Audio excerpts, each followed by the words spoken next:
Madam madam हाँ और entry madam please madam मैं अभी अंदर में आलू कटने की ना कोई तर इनका लिए please make some arrangement also बाबू किचन में थोड़ा पानी वानी का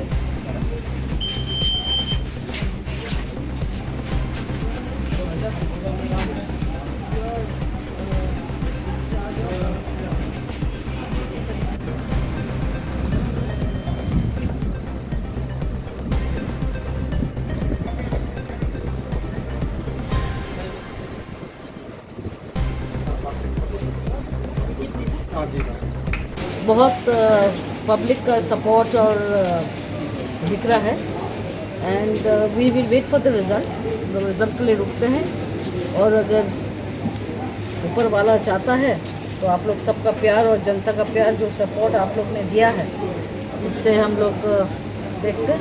अभी तक तो आप 3 लाख वोट से लीडिंग कर रहे हैं तो जीत पक्का समझो हम लोग। वो अभी मैं नहीं बोलूँगी जब तक वो डिक्लेयर नहीं हो जाएगा।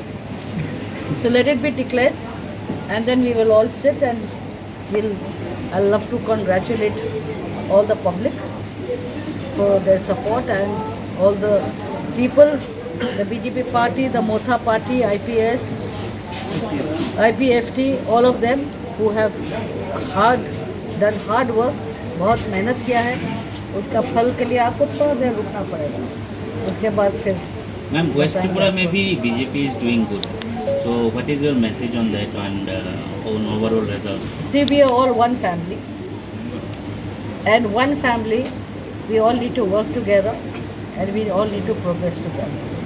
So I wish the best for even Biplab Dada, let him do well, and for all the people of Tripura. Thank you.